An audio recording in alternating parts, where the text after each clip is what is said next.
Halløj med jer, og velkommen tilbage. I dag skal vi kigge på den her SecureU-lås, som er en lås til sådan nogle altandøre, og den fås selvfølgelig med håndtag til begge sider, alt efter hvad man har. Jeg kigger jo selvfølgelig på at få sikret mit hjem bedst muligt, og derfor har jeg selvfølgelig også kigget på smarte låse, og der er generelt set ikke særlig meget til sådan nogle terrassedøre her. Jeg har fundet nogle Roku nogen med et lille tastatur på med lås, men det bliver det jo ikke særlig smart af. Jeg vil gerne have noget, som jeg også kan tjekke i min Homey, og allerhelst noget, som også kan køre selvstændigt. Og der er den her rigtig fin. SecureU har været søde og sende den her til mig, og de har lovet mig, at selv sådan en håndværksmæssig analfabet som mig kan finde ud af at sætte den på herover. Så det vil jeg våge mig ud i først, og se om jeg kan finde ud af at installere den selv. Og hvis du ikke lige har en Homey, så skal du ikke være bange, for den kan også godt køre standalone. Men det skal vi nok komme ind på lidt senere, når vi sætter den op.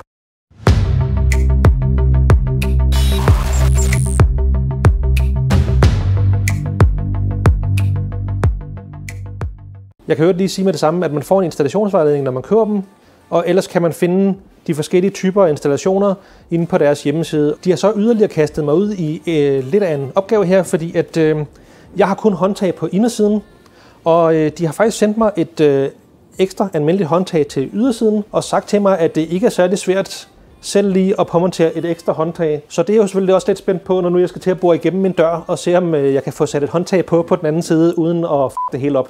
Nå, det første man skal have gjort, det er at åbne den og låse den. Og så skrue det gamle greb af. Så kan jeg jo så se, at her ved de gamle skruehuller, der er ikke rigtig nogen fordybning, men på den her, der er 2 fordybninger. Så dem skal vi selvfølgelig lige have gjort plads til. Og her der skal vi så i gang med et 10 mm bord, for at lave hul til de der 2 på selve låsen, sådan så de kommer ind og sidder fast. Og vi tjekker lige efter, at jeg har fået boret langt nok. Det ser ud til, at den kan komme ind og være tæt ind til døren. Så kommer vi til den del, jeg er allermest bange for i den her proces. Og det er, at jeg skal have boret hele vejen igennem døren. Og der skal man bruge et 7 mm bord for at komme igennem der, hvor den der pæl den går ind. Eller stift, eller hvad den hedder. Herefter er vi så tilbage til 10 mm bordet og skal bore udefra i det nye 7 mm hul. Og så ind den anden vej, indtil vi kommer ind til metallet. Så skal man i mit tilfælde her tage det gamle håndtag og lige tjekke tykkelsen med den her nye pind her. Og den her den er faktisk en smule tykkere end den her. Så skal der nogle små adapter på, som man lige kan smide ud over her. Og det er bare noget med at sætte en tang på og klemme lidt, så vidt jeg har forstået.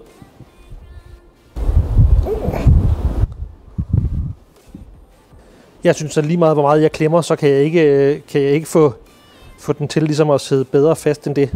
Nå, det skulle heldigvis ikke gøre det vildt, om den sad en smule løst, de her. Det eneste, der kan være, det er, at hvis man ikke får den til at sidde ordentligt fast, så kan der være en lille smule sluf i håndtaget, når man åbner og lukker det. Så bliver vi selvfølgelig også nødt til lige at måle her i den anden ende. Jeg ved, ude på den anden side af døren, der går den hertil. Så når jeg sætter håndtaget på derude, så er der lige cirka 1 centimeter for meget, og den bliver jo selvfølgelig nødt til at save af. Men jeg tænker umiddelbart, at det er nemmest at montere selve låsen på døren først, og så save stykket af bagefter. Så har jeg fået den lille stump af. Nu nåede jeg så til næste problem. På det udvendige håndtag er der også sådan 2 hakker. Så nu skal jeg lige have boret til de 2 hakker med 10 mm boret, så jeg også kan få dem til at sidde fast inde i døren. For at sætte batterier i den, der skal man have fronten af her. Der kan man trykke ned heroppe, og så kan man få fronten ud. Det vi så gør for at resette den, det er, at vi holder programknappen inde her i 5 sekunder. Så blinker den grønt hernede, og det betyder sådan set, at den er nulstillet. Hvis døren den er låst, mens man resetter den, så sker der simpelthen det, at den bliver ved med at være låst i 30 minutter. Så det vil sige, at en 20-knæk kan ikke bare nulstille den og så åbne den. Derved skal man jo selvfølgelig også, hvis man skal nulstille den, så skal man lige have åbnet den først. Jeg har hentet deres app fra App Store, der hedder Smart Lock, og den er sådan rimelig tom, når du kommer, så ser den sådan her ud. Og på velkomstskærmen her, der trykker vi på Add Lock, så kommer der en Smart Lock frem. Trykker på bind til den, og så kan vi passende kalde den terrasse og næste. Og så vælger vi en pinkode til den, og det er en pinkode, som man også kan dele ud til gæster, hvis man gerne vil køre den autonomt, altså helt for sig selv. Så gælder det om, at hver enkelt bruger af låsen skal installere appen og indtaste den her PIN-kode, og så kan de forbinde til den. Og så er den sådan set forbundet. Og vi kan lige se herinde i indstillingerne, der er henholdsvis en, der hedder Home Lock, og så Handle Sensor. Og Handle Sensor, det er, at den holder øje med, hvilken position håndtaget det er i. Home Lock-delen, det er den her funktion med, at hvis man kun bruger den standalone for eksempel, og man gerne vil have, at den automatisk låser, hvis der ikke er nogen mobiltelefoner i nærheden af den, så slår man Home Lock til. Men jeg skal jo have min Homey til at styre det, så den gider jeg ikke at pille ved. Vi kan jo så lige se, om vi kan opdatere den med det samme. Så vi klikker op i burgermenuen, ned på Update Firmware, og så skal vi så til det her med at lige løfte batteriet ud, trykke knappen ind og sætte den ind igen. Og vi trykker Connect, Found Lock, Ready to Update, så trykker vi Upload. Så den vil gerne have en ny app først, så prøver vi igen. Batteri ud, knap ind, batteri i, Connect, Upload. Det her virker ikke som den smarteste måde at lave sådan en update-procedure på, men hvad? Så længe skidtet virker. Og vi kan jo lige tjekke her i appen. Hvis jeg kører... vi kan lige sætte den over på den her, så vi kan se, håndtaget står som open. Når jeg så kører håndtaget ned, nu er det closed. Og det vil så også sige, at nu kan vi også låse den. Og låse den op. Og det samme kan vi selvfølgelig, hvis vi lige sætter panelet på her igen. Bummelum. Så kan vi også låse den op her. Nu efter jeg har fået den installeret her, så må vi jo også hellere lige kigge på, hvad den koster. Og rent faktisk ser det ud til, at deres egen webshop er billigere end adskillige andre webshops ude på nettet, og jeg kan faktisk ikke finde nogen andre webshops, som sælger den billigere, end de selv gør. Og som vi kan se her, så koster den små 1200 kroner. Og der kan man også få et udvendigt greb, som ligner det indvendige greb, men som så er uden elektronik, men det får den jo så til at se ens ud på begge sider. Det greb, jeg har fået med her, det er sådan et standardgreb til ydersiden, så det er altså op til en selv, hvor fancy man synes, det skal være. Og så kan vi se videre hernede af, der er lidt reservedele, og så kan man også få låsen i lidt andre farver. Som jeg var inde på tidligere, så har de her en spørgsmål- og svar-sektion, og gemt hernede ligger der også links til installationsvejledninger. Jeg skal selvfølgelig nok linke til deres hjemmeside hernede i beskrivelsen. Og så en ting, jeg ikke fik forklaret godt nok tidligere, det er den her Home Lock-funktion, som er genial, hvis man har den kørende standalone. For det, jeg glemte at sige, det er, at en ting er selvfølgelig, at låsen den låser, hvis man går væk fra den med alle de telefoner, der nogle gange er knyttet til den. Men udover det, så kan man heller ikke låse den op igen på displayet der, med mindre at man har en telefon i nærheden, som er forbundet til den. Det gør jo selvfølgelig, at appen skal køre i baggrunden, for at det virker, men det er nogle gange det, man må tage med, hvis man vil køre den standalone. Og så er der det her med rækkevidden, fordi den kører Bluetooth. Og det jeg kan se, det er, at for at den låser, når jeg går væk fra den, så kan jeg gå cirka 4,5 meter væk, og så låser den. Nå, så tænker jeg, det er tid til, at vi får sat den op i Homey, og får tjekket, om vi kan lave nogle flows med den. Jeg starter med at gå ind i mine enheder, og vi trykker som altid på plusset oppe i hjørnet. Ny enhed, og vi vil gerne have en SecUU. Den var der. Og en Smart Lock. Forbind. Og her, der har vi sådan det tilbagevendende problem, hver gang man prøver på at tilføje noget, der er Bluetooth til Homey. Den viser en masse falske enheder. Men jeg ved jo, at jeg kaldte den her ude for terrasse tidligere, og dem er der heldigvis kun en af. Så vi vælger den og trykker næste. Og så nåede vi til den PIN-kode, som vi valgte tidligere. Den indtaster vi her og trykker næste. Og så dukkede låsen op. Så simpelt var det. Hvis vi så lige tager og klikker ind på den her terrasse, så kan vi se, at vi har selvfølgelig låst og låst op. Og så heroppe i toppen, der har vi håndtagsposition. Og selvom det ligner en knap, man kan trykke på, så kan vi jo lige se her, hvis man klikker, så siger den not settable. Og det er fordi, det her det rent faktisk er en føler, som reelt set bare viser, om man siger, håndtaget er låst eller åbent. Og når den lyser hvidt her, så er det lukket. Så har vi selvfølgelig batteristatus, og det er cirka det. Og her skal vi lige være ops på, selvom man op i indstillingerne heroppe rent faktisk kan gå ind og ændre PIN-koden, så ændrer det rent faktisk ikke PIN-koden ude i låsen.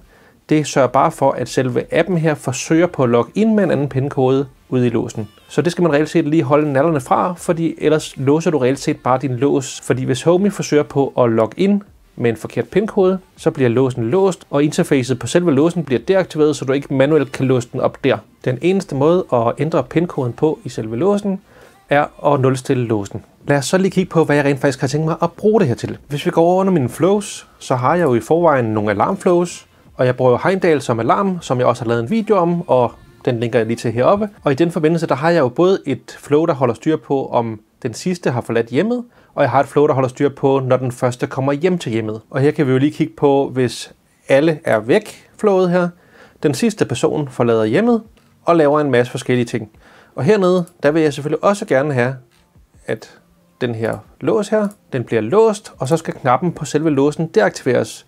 Så det vil sige, at hvis en tyv smadrer en rude, kan han ikke bare trykke på låsen og slå den op. Og tilsvarende, så skal vi lige have fundet den, der hedder nogen kommer hjem her. Og det er jo så tilsvarende, den første person kommer hjem. Så vil vi gerne have, at låsen aktiverer unlock-knappen igen. Det vil sige, at den bliver ikke decideret låst op, men man kan trykke på unlock-knappen på låsen. Og det synes jeg egentlig giver rigtig god mening, for det giver jo muligheden for folk inde fra huset af, til rent faktisk kunne komme ud, men samtidig er der stadig blokeret for muligheden for, at folk udefra bare kan gå hen og tage i håndtaget og komme ind. En ting, jeg har snakket med SecureU om at få lavet, er en funktion i årkortet. Hvis vi lige tager et lille flow her, og så lige tager et årkort, SecureU, der, så har man kun den her ene mulighed, der hedder en lås er blevet låst. Og der synes jeg jo, det vil give mening at have et kort, der tjekker på, om håndtaget er låst. Fordi hvis nu jeg skal til at slå alarmen til, og folk går, så kan jeg selvfølgelig ikke låse låsen digitalt her, medmindre at selve håndtaget er lukket ned i den låste position. Så derfor kunne jeg selvfølgelig godt tænke mig at kunne lave et tjek på det, inden jeg sender kommandoen til at låse låsen. Men det lød så om, at SecureU godt kunne se ideen i det, og ville videregive den information til deres programmører. En anden ting, vi lige skal have bygget, det er under røgalarmerne. Hvis vi for eksempel kigger på et tilfældigt røgalarmsflow, jeg har her, så har vi i forvejen her, at når røgalarmen bliver aktiveret, så skal den tænde alle lyset og sende os nogle beskeder og tænde sirener. Men det vil selvfølgelig også være smart, hvis nu man for eksempel bruger skalsikring på sit hus, så man rent faktisk har låst, mens man sover. Så skal vi selvfølgelig også have låsen til at låse op, når først røgalarmen går. Så derfor tilføjer vi den selvfølgelig også her, og siger, at den skal låse op og gemmer. Og det vil egentlig være de to mest anvendelige scenarier, jeg lige kan se i forhold til at have de her smartlåse. Simpelthen at kunne sikre sit hus automatisk, og omvendt også kunne afsikre sit hus i nødsituationer, når der er behov for det. Så nåede vi til en konklusion på det her. Låsen er ufatteligt gennemført, og deres egen app virker rigtig godt.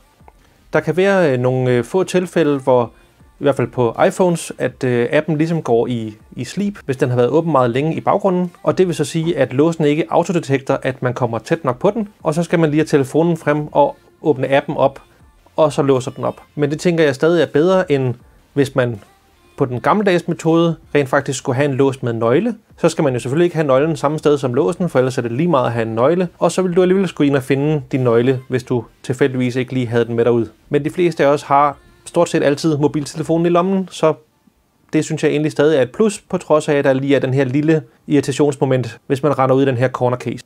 Og hvad så med Homey? Virker det godt eller skidt? Til at starte med havde jeg faktisk nogle problemer.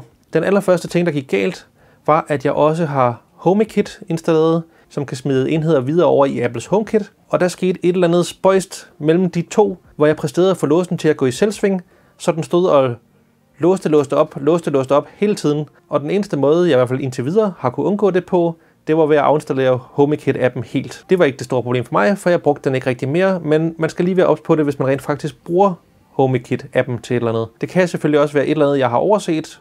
Det skal jeg ikke kunne sige. Jeg fortæller bare om, hvad jeg har oplevet. Udover det, så havde jeg en masse spøjse ting, hvor den opførte sig underligt. Og jeg fejlsøgte på det samme med SecureU igennem faktisk et par uger. Og problemet var, at de kunne ikke replikere de fejl, jeg oplevede. Og i sidste ende fandt jeg ud af, at mine problemer blev løst ved, at jeg flyttede Homey tættere på låsen. Så jeg har selvfølgelig foreslået dem, at de bør indføre en eller anden form for tjek på signalstyrken, sådan så de aktivt kan fortælle brugeren, at ens Homey er for langt væk fra låsen til, at det virker optimalt. Og de har så i samme ombæring fortalt mig, at der er en ny version af låsen på trapperne med en kraftigere Bluetooth-antenne i. Så fremadrettet, der skulle rækkevidden gerne kunne blive længere. Jeg startede med at have min Homey stående på cirka 7 meters afstand i fugleflugtslinje, og det var åbenbart lige på grænsen, så det er også derfor, at den har været forbundet, men det har været sådan lidt dodgy, og derfor det virkede dårligt. Lige så snart jeg rykkede den lidt tættere på, så har der ikke været nogen problemer siden. Så det er selvfølgelig også en ting, man lige skal have med i sine overvejelser, om man skal have sådan en lås her. I hvert fald hvis man har tænkt sig at integrere den med Homey, så skal man lige sikre sig, at Homey rent faktisk kan stå forholdsvis tæt på. Selv hvis man har tænkt sig at køre den i standalone mode, så er det stadig en super lækker lås. Den eneste ting, der sådan rigtig forvirrede mig inde i deres app, på trods af, at det er en rimelig simpel app, det er den her HomeLock-funktion. Fordi når man slår HomeLock til inde i appen, så betyder det, at man i virkeligheden slår den funktion fra, der sørger for automatisk at låse låsen, når man går væk fra den. Og det der med at skulle slå noget til, for i virkeligheden at slå noget fra, det hænger ikke sådan rigtig godt sammen op i mit hoved. Men når man ved det, så glemmer man det ikke igen. Så alt i alt, så er jeg faktisk super begejstret og synes oprigtigt, at den er et godt køb. Og det var egentlig alt, jeg havde for den her gang. Så ses vi bare en anden gang. Hej hej!